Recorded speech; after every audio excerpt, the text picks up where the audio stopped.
et baroque. Qu'est-ce qu'on regarde à la télé ce soir? Un peu de glamour. Vous voulez dire qu'Emmanuel Dutin, il n'y a pas de glamour? Mais non, mais pas du tout. Mais les batteries... raison. Non, mais les batteries électriques, c'est pas glamour, pardon. Excusez-moi. Vous voulez dire que c'était presque ennuyeux, c'est ça? Non, j'ai dit que la batterie... Dites les choses, Eva. On va débriefer tout ça après. Un jour, un destin, Alain Delon, pardon. France 3, 21h, le magazine de Laurent Delahousse débarque en prime time et sur France 3 désormais. Et donc, pour inaugurer ce changement, portrait d'Alain Delon, un homme décrit comme solitaire, par son entourage très proche, mais aussi par lui-même. La solitude, c'est pas une tare pour moi, parce que j'aime ça. Je m'y suis fait très jeune, très tôt. Moi, je suis toujours l'enfant que j'ai été. Je crois qu'on joue à l'homme, comme on joue à l'acteur. Mais que la vérité, c'est ce qu'on a été en début de sa vie, dans sa petite enfance. Tout est là. Alors, images d'archives inédites, témoignages rares, rythme évidemment ce documentaire, qui revient notamment sur la relation quasi filiale que Delon a eue avec plusieurs cinéastes, plusieurs réalisateurs, à commencer par Visconti ou encore Melville. Et bien pourtant, avec ce dernier, Delon va se fâcher au point de ne plus se parler, jusqu'au jour où il apprend que Melville vient d'être hospitalisé. Il traverse la France en pleine nuit, arrive au petit matin chez le cinéaste, et là, c'est son neveu, Rémy Grumbach, qui l'accueille. Delon s'effondre. Je me souviendrai toujours de cette image. Il tombe en bas des escaliers.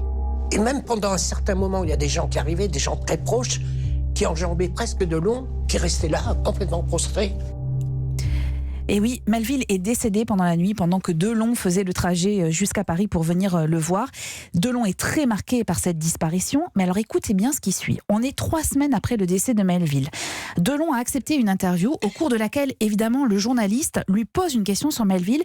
Écoutez bien la réponse. Il a besoin, de son côté, de travailler avec d'autres acteurs, de renouveler sa création, et moi-même d'aller travailler ailleurs. Et je crois que dans quelques temps, peut-être dans quelques mois ou dans quelques années, à ce moment-là, j'espère et je pense que nous nous retrouverons et que nous aurons encore beaucoup de choses à faire, très belles et très importantes pour le spectateur.